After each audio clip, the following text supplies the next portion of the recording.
ఓం ఓం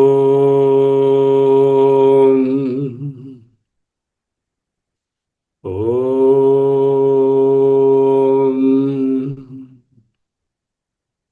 స్థిర సుఖమాసనం. అహమస్మి, అహమస్మి, అహమస్మి, అహం బ్రహ్మాస్మి, అహమస్మి. మహావాక్యరత్న ప్రభావళి ఉపదేశవాక్య ప్రకరణం ఆధ్యాత్మోపనిషత్తు నుండి మహావాక్య విచారం.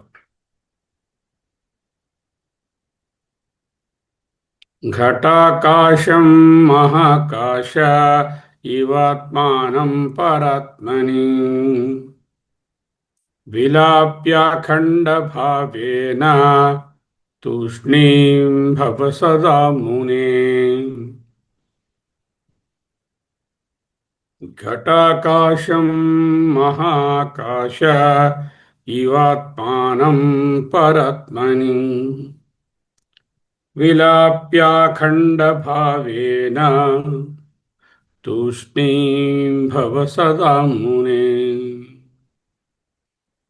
ఆకాశ దృష్టాంతాన్ని తీసుకొస్తున్నారు. ఘటాకాశము, మహాకాశం, జీవాత్మ పరమాత్మల మధ్య కనిపించే యత్కించిత్ భేదము. భేదం లేదు. ఏదైనా యత్కించిత్ భేదం కనపడితే అది ఉపాధి కల్పిత మాత్రమేనని బోధిస్తోంది. మంత్రంలోని ప్రధానార్థం చిన్న జీవాత్మను పెద్ద పరమాత్మలో కలపాలి, స్మాల్ వేస్ట్ని తీసుకెళ్ళి ఆ నిర్గుణ నిరాకార పరబ్రహ్మంలో కలపాలి అని కాదు. ఇక్కడ చిన్న పెద్ద అనే వ్యత్యాసాలు లేవు. జీవుడు పరమాత్మకు భిన్నుడనే భావమే అజ్ఞాన కల్పితమని, ఉపాధి నివృత్తితో ఆ భేదభావం ఉపశమించినప్పుడు ఎప్పటి నుంచో ఉన్న అఖండత్వమే నేనని ప్రత్యక్షమవుతుందని తెలియజేయడం. శ్లోకం చివరిలో, మహావాక్యం చివరిలో తూష్ణీం భవ సదా మునే మరింత గంభీరమైనటువంటి మాట. జీవబ్రహ్మైక్య నిశ్చయం తరువాత కూడా నేను బ్రహ్మను అనే మానసిక వ్యాపారాన్ని నిరంతరం కొనసాగించవలసిన అవసరం లేకుండా, అహం బ్రహ్మాస్మి అని అనక్కర్లేకుండా అఖండ స్వరూపంలో మౌననిష్టను పొందమని పరమోపదేశం. మౌన వ్యాఖ్య ప్రకటిత పరబ్రహ్మతత్వం యువానాం వర్షిష్టాంతే సదృషిగణై ఆవృతం బ్రహ్మనిష్టై ఆచార్యేంద్రం కరకలితమానందమూర్తిం ఆత్మరామం ముదితవదనం దక్షిణామూర్తిమీడే. ఘటాకాశం మహాకాశ ఇవ. భేదం ఎక్కడ ఏర్పడింది? ఇవ అని ఎందుకు అనాల్సి వచ్చింది? ఒక కుండను తీసుకుంటే దాని లోపల ఉన్న ఆకాశాన్ని ఘటాకాశమని, కుండ బయట ఉన్న ఆకాశాన్ని మహాకాశమని వ్యవహారం. ఈ రెండు పదాలు వేరువేరుగా ఉన్నందువలన వేర్వేరు ఆకాశాలు నిజంగా ఉన్నాయి అని అనిపించవచ్చు. కానీ వాస్తవంగా కుండ ఆకాశాన్ని విభజించలేదు. కుండ గోడలు ఆకాశానిలో ఒక పరిమితిని కల్పించినట్టుగా కనిపిస్తున్నాయి. కుండ పుట్టకముందు ఆకాశం ఒకటే, కుండ ఉన్నప్పుడు ఆకాశం ఒకటే, కుండ పగిలిన తరువాత కూడా ఆకాశం ఒకటే. మారింది కుండ, ఆకాశం కాదు. అదేవిధంగా శరీర ప్రాణ మనోబుద్ధి అహంకార రూపమైనటువంటి ఉపాధిగత జీవునికి ఈ ఉపాధి కారణంగా ఒకే చైతన్యము నేను ఈ వ్యక్తిని ఆ వ్యక్తిని అనే పరిమిత జీవ చైతన్యంగా భాషిస్తోంది. దీనినే జీవాత్మ అంటూ వ్యవహారం. అదే చైతన్యం సమస్త ఉపాధులకు ఆధారమైనప్పుడు పరమాత్మ లేదా బ్రహ్మమని వ్యవహరిస్తాం. కానీ ఈ రెండు చైతన్యాలు స్వరూపతః వస్తుతః వేరు కావు. భేదం చైతన్యంలో లేదు, భేదం ఉపాధి బుద్ధిలో ఉంది. కుండ చిన్నది కాబట్టి ఘటాకాశం చిన్నది కాలేదు. కుండ మలినమైతే లోపల ఉన్న ఆకాశం మలినము కాలేదు. కుండ కదిలితే ఆకాశం కుండలోనున్నది కదలను లేదు. కుండ పగిలితే ఆకాశం నశించదు. ఇదే విధంగా శరీరం చిన్నదైనా పెద్దదైనా, ధనవంతుడైనా పేదవాడైనా, ఆరోగ్యవంతుడైనా రోగగ్రస్తుడైనా, యవ్వనంలో ఉన్నా వృద్ధాప్యంలో ఉన్నా ఆ ధర్మాలు ఆత్మకు చెందవు. మనసు సంతోషించిన, దుఃఖించిన, చంచలమైన, ప్రశాంతంగా ఉన్న మార్పులు చైతన్యాన్ని మార్చవు. ఉపాధి ధర్మాలను ఆత్మ ధర్మాలుగా స్వీకరించడమే అతస్మిన్ తద్బుద్ధి. అదే జీవత్వం.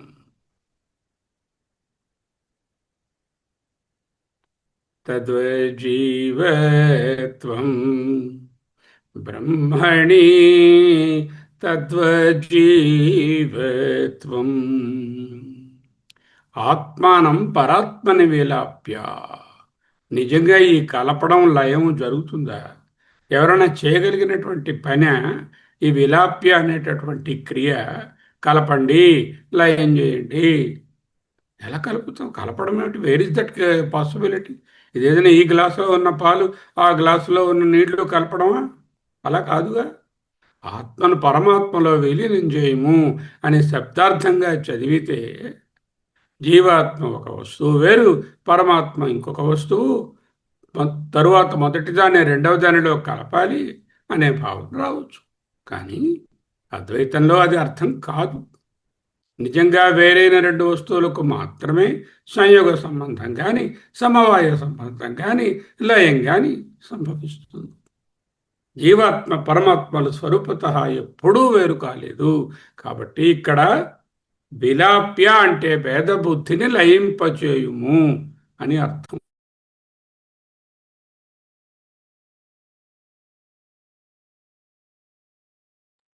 కరిగిపోయేదేమిటి? భేద బుద్ధి. జీవ అధ్యాసను జ్ఞానంతో నివర్తించుకో. ఘటం పగిలినప్పుడు ఘటాకాశం మహాకాశంలో క్రొత్తగా కలవదు. ఘటాకాశం అనే పరిమితి భావం తొలగిపోయింది. అలాగే బ్రహ్మజ్ఞానం స్థిరపడినప్పుడు జీవుడు బ్రహ్మంలో కొత్తగా కలవడు. నేను పరిమిత జీవుడును అనేటటువంటి దేహాత్మ బుద్ధి, ఉపాధి బుద్ధి నివృత్తమవుతుంది. అందువలన మోక్షాన్ని ఒక సంఘటనగా చూడడు. బ్రహ్మైక్యంతో భవిష్యత్తులో పొందవలసిన ఫలం కాదు. ఐక్యం సిద్ధం, భేదం కల్పితం. నివృత్తి కావలసినది భేదం, లయం చేయవలసినది ఐక్యం కోసం కాదు. జ్ఞానం భేదాన్ని తొలగిస్తుంది, ఐక్యాన్ని ఉత్పత్తి చేయదు. ఘటాకాశం మహాకాశ ఇవాత్మానం పరత్మని. ఘటాకాశం మహాకాశైవ ఆత్మానం పరాత్మని విలాప్య అఖండ భావేన తూష్ణీం భవ సదా మునే. తూష్ణీం భవ సదా మునే.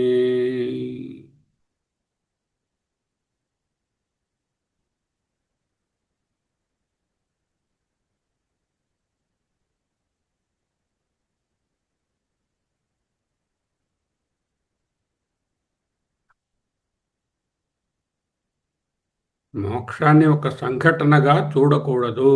బ్రహ్మంతో ఐక్యం భవిష్యత్తులో పొందవలసినటువంటి ఫ్యూచర్ టెన్స్ కాదు. ఐక్యం సిద్ధం, భేదమే కల్పితం. జ్ఞానం భేదాన్ని తొలగిస్తుంది, ఐక్యాన్ని ఉత్పత్తి చేయదు. అఖండ భావేన అన్నారు. విలాప్య అఖండ భావేన తూష్ణీం భవ అన్నారు. అఖండ భావం అంటే ఏమిటి? మనందరము ఖండభావంలోనే ఉన్నాం. టుకడా బుద్ధి. అఖండత్వం ఏమిటి? అఖండ అంటే ఖండములు లేనిది, భాగములు లేనిది, విభాగరహితమైనది, నిష్కలము, మన సాధారణ అనుభవంలో ప్రతిదీ విభాగాలతోనే కనిపిస్తుంది. నేను, నీవు, లోపల, బయట, జీవుడు, జగత్తు, ఈశ్వరుడు, ద్రష్ట, దృశ్యం, దర్శనం, ఈ భేదాలన్నీ నామరూప ఉపాధి ఆధారంగా ఏర్పడ్డాయి. అఖండ భావం అంటే ఈ భేదాలను బలవంతంగా కళ్ళు మూసుకొని చూడకపోవడం కాదు. కళ్ళు తెరిచి చూస్తూనే, చెవులతో వింటూనే భేద ప్రతీతి కలుగుతున్నప్పటికీ, భేద ప్రతీతి అంటే భేదము యొక్క ప్రొజెక్షన్, ప్రతీతి కలుగుతూ ఉన్నప్పటికీ దాని సత్యత్వాన్ని అంగీకరించకపోవడం, ససేమిరా సత్యత్వాన్ని అంగీకరించకపోవడం.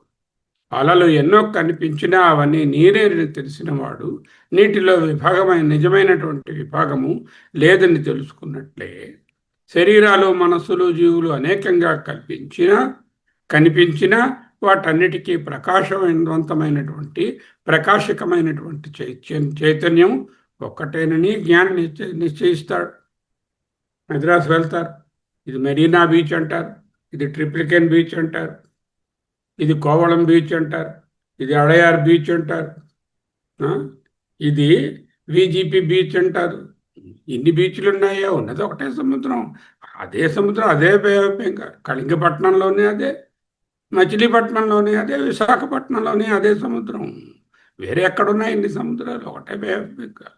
ఇక్కడ భావం అనే పదాన్ని సాధారణ కల్పనగా తీసుకోకూడదు. అఖండ భావం అని ఉన్నది.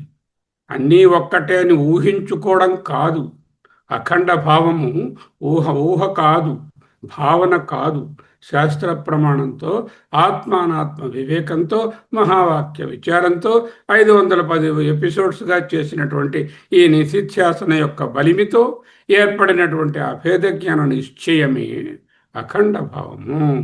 తర్వాత ఫైనల్ ఇన్స్ట్రక్షన్, తూష్ణీం భవ సదాముని. మౌనం తాలూకా పరమార్థాన్ని చెప్తున్నారు. సంబోధన ఎలా ఉన్నది? మునే, ఓ ముని. ఎవరా ముని? మననశీలుడే ముని. ఎవరైతే మాటి మాటికి అహం బ్రహ్మాస్మి అని భావించుకుంటున్నారో వారు మునియే కదా. ముని అంటే ఏదో ఎక్కడో ఒక కొండల్లో కూర్చున్నారని అర్థం కాదు కదా. సదా, ఎల్లప్పుడూ, తూష్ణీం భవ, ఎల్లప్పుడూ మౌనంగా ఉండు, మిన్నకుండు. మిన్నక అన్నమాట విన్నారా? మిన్నక అంటే ఏమీ డిస్కషను, మాటలు, మంతనాలు రక్కలేదు బ్రహ్మ దగ్గర. అవి ఉంటాయి వ్యవహారంలో. ఆత్మజ్ఞానంలో మిన్నక ఉండు. మిన్నక వేషాలు మాని మేలుకోవయ్య, మేలుకోవయ్య, మమ్మేలుకోవయ్య.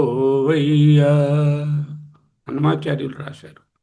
అయ్యా పరమాత్మ, ఏమిటయ్యా ఈ అవతారాలు, ఈ వేషాలు? మిన్నక వేషాలు మానవయ్యా, ఈ వేషాలు మాకు తెలుస్తున్నాయ్యా, ఈ వేషాలలో ఉన్నది నీవేనని మేము తెలుసుకున్నామయ్యా. మిన్నక వేషాలు మాని మేలుకోవయ్యా, మేలుకోవయ్యా అంటూ పాడారు. అంటే ఏమిటి?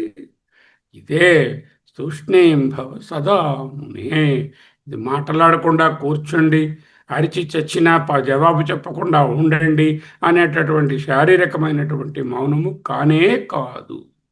వాంగ్మౌనము సాధనకు ఉపయోగపడవచ్చు, కానీ ఇక్కడ తూష్ణీం అనేటటువంటిది లోతైన మనోమౌనం, అహంకార మౌనం, వికల్ప మౌనం, భేదరాహిత్యం.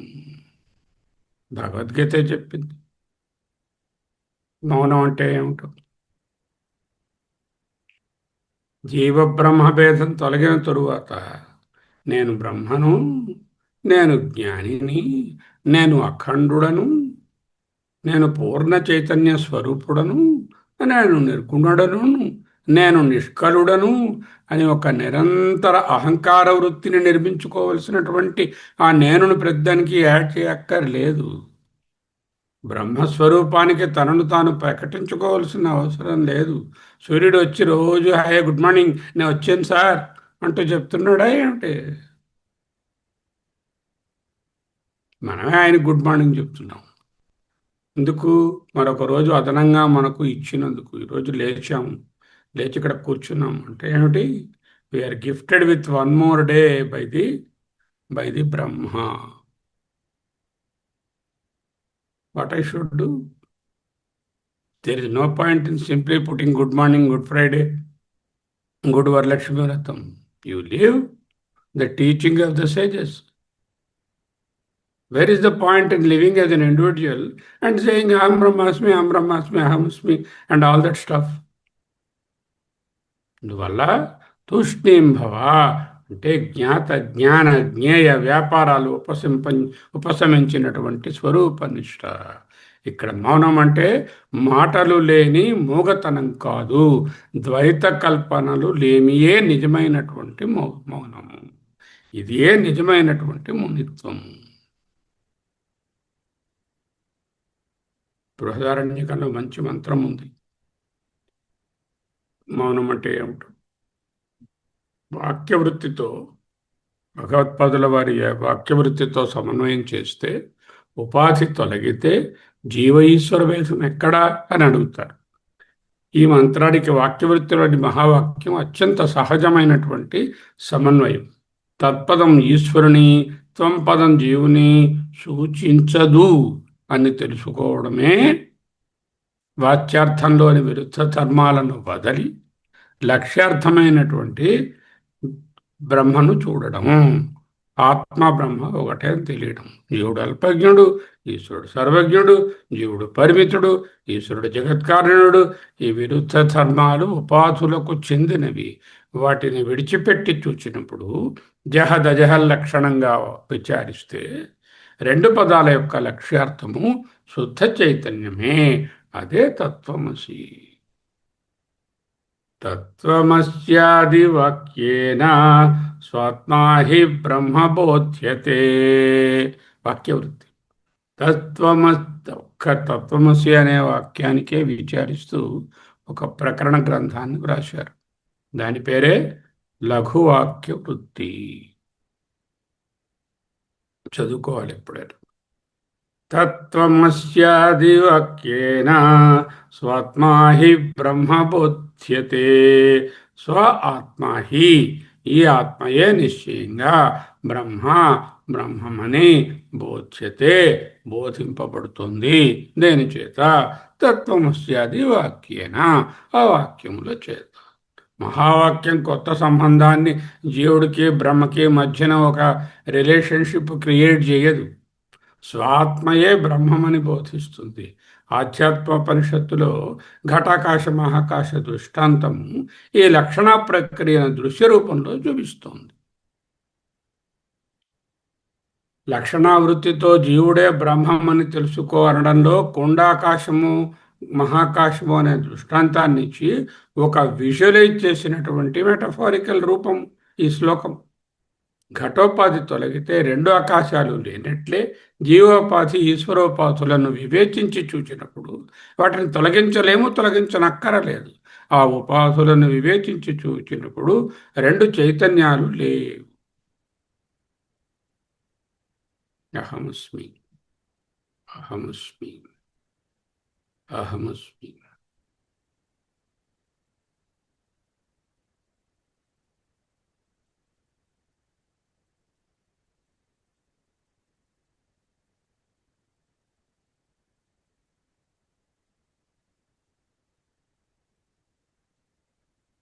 ఈ ఆకాశ దృష్టాంతం మన మాండవ్యోపనిషత్తులో వైతథ్య ప్రకరణంలో మొదటి 4-5 శ్లోకాలలో గట్టిగా విచారించాం. ఘటాకాశం మహాకాశ ఇవాత్మానం పరాత్మని విలాప్యాఖండ భావేన తూష్ణీం భవ సదా మునే. విలాప్యాఖండ భావేన తూష్ణీం భవ సదా మునే. వివేక చూడమండిలో ఆచార్య స్వామి వారు ఏమన్నారు? ఘట కలశ కుశూల సూచి ముఖ్యై గగనముపాసిశతై విముక్తమేకం. ఉపాసిశతై అంటే వందలు ప్లూరల్. అంటే ఎన్నో వందల వేల ఉపాధులను చూస్తున్నా అవి ఎలాంటివి? ఘటం కలశం ఇత్యాది. సూచి, ముఖం అంటే నీడిల్లో ఉన్నటువంటి space, the I of the needle.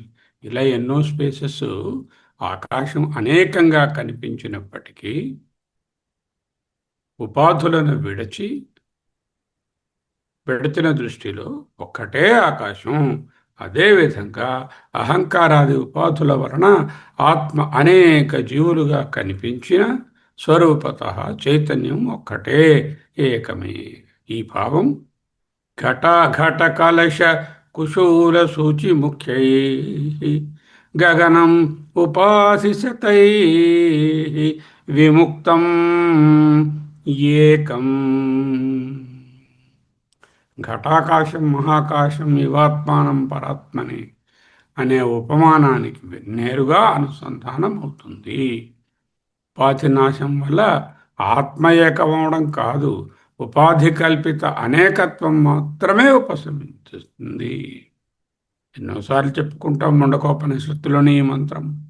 బ్రహ్మైవేదమృతం పురస్తాత్ బ్రహ్మ పశ్చాత్ బ్రహ్మ దక్షిణత ఉత్తరశ్చ అధశ్చ ఊర్ధ్వం చ ప్రసృతం బ్రహ్మైవేదం విశ్వమిదం వరిష్టం. ముందు బ్రహ్మమే, వెనుక బ్రహ్మమే, దక్షిణం బ్రహ్మమే, ఉత్తరం బ్రహ్మమే, కింద పైన బ్రహ్మమే, విశ్వమంతా బ్రహ్మమే అని శృతి ఘోషిస్తోంది. ఆకాశం ఎక్కడ ఉంచినా, ఆకాశంలో ఎక్కడ ఉంచినా ఘటాకాశం మహాకాశానికి వెలుపల లేదు. ఈ కొండను పట్టుకెళ్ళి అమెరికాలో పెట్టినా ఇదే ఆన్సరు. జీవుడు బ్రహ్మానికి బయట ఉండే అవకాశమే లేదు. బ్రహ్మానికి వెలుపల ఒక స్థలం లేదుగా. బ్రహ్మానికి వెలుపల అనే స్థలం ఒకటి చెప్తే అప్పుడు బ్రహ్మ అనంతం కాదు, ఇన్ఫైనట్ కాదు. కాబట్టి జీవబ్రహ్మ భేదము స్థలపరమైనటువంటిది, నాట్ ఎ స్పేషియల్ రిలేషన్షిప్, అవిద్యాపరమైనటువంటి కల్పనయే. బ్రహ్మం అనంతమైతే దానికి వెలుపల మరొక స్వతంత్ర జీవసత్తా ఉండలేదు. నేను ఇక్కడ పరిమిత జీవుడను, బ్రహ్మం ఎక్కడో అనంతంగా ఉంది అని భావిస్తే బ్రహ్మానికి జీవుని రూపంలో ఒక పరిమితి ఏర్పడినట్లు అవుతుంది. అందువలన అనంతం అనే ఒక్క పదమే జీవబ్రహ్మ భేదాన్ని పరమార్థంలో నిరాకరిస్తుంది. ఆధ్యాత్మోపనిషత్తు దీనిని ఘటాకాశ దృష్టాంతంతో మరింత సులభంగా గోచరింపజేస్తోంది. మహాకాశానికి వెలుపల ఘటాకాశం లేదు, అనంత బ్రహ్మానికి వెలుపల జీవాత్మయును లేదు. ఘటాకాశం మహాకాశ ఇవాత్మానం పరాత్మని విలాప్యాఖండ భావేన తూష్ణీం భవ సదా మునే. మోస్ట్ ఇంపార్టెంట్ పార్ట్, తూష్ణీం భవ సదా మునే. మిన్నక వేషాలు మానవయ్యా, మిన్నక ఈ వేషాలు మానుకోవయ్యా.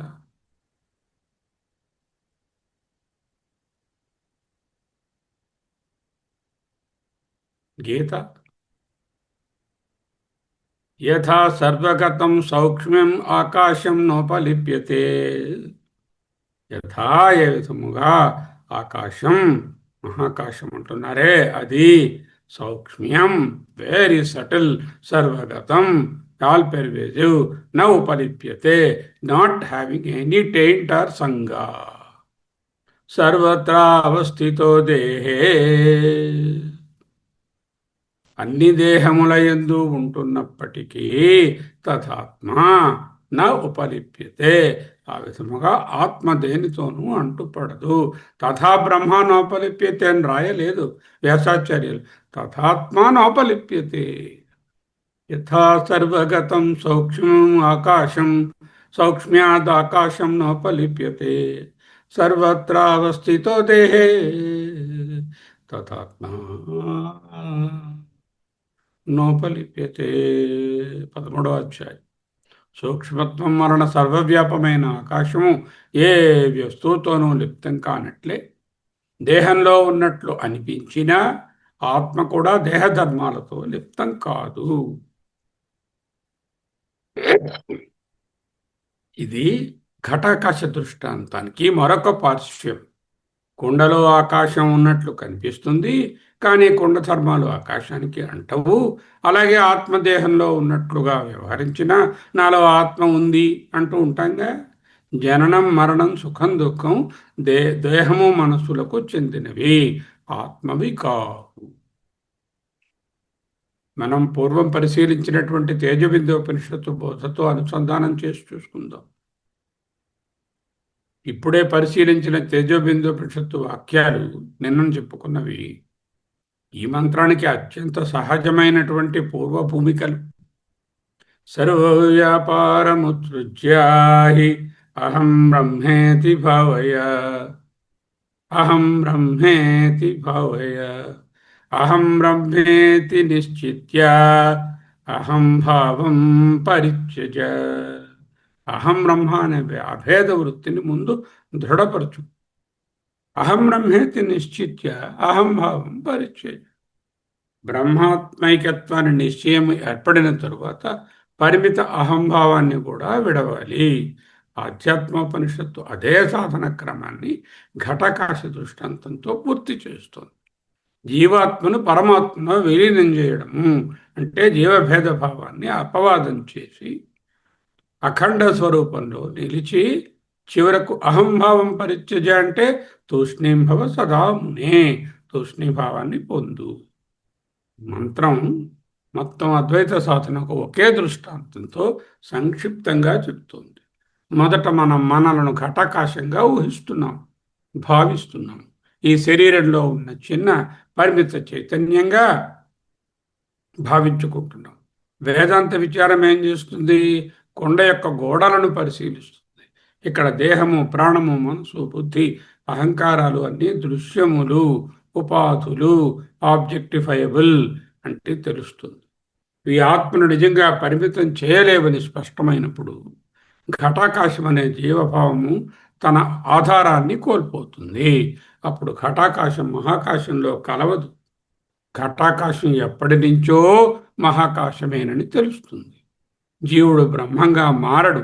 జీవుడనే పరిమితి భావం తొలగినప్పుడు తానే బ్రహ్మమని అవగతమవుతుంది, అనుగతమవుతుంది, అనుసంధానమవుతుంది.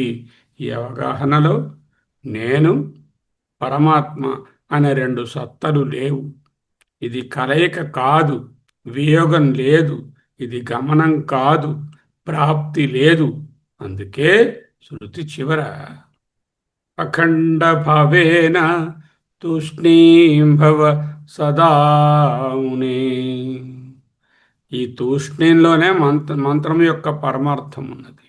భేదాన్ని తొలగించే జ్ఞానం కూడా తన కార్యాన్ని పూర్తి చేసి మౌనమయ్యే చోట. కృత్వా జ్ఞానం స్వయం నశ్యేత్ జలం కథకరేణువత్. ఎప్పటి నుంచో ఉన్న అఖండ అసంగ నిరుపాధిక స్వయం ప్రకాశ చైతన్యం మాత్రమే మిగులుతుంది. అదే నీ స్వరూపం, అదే పరమాత్మ. వాటి మధ్య ఐక్యం సాధించవలసినది కాదు, తెలుసుకోవలసినది కాదు, ఉండవలసినది కేవలం ఉనికియే. ఓం తత్సత్.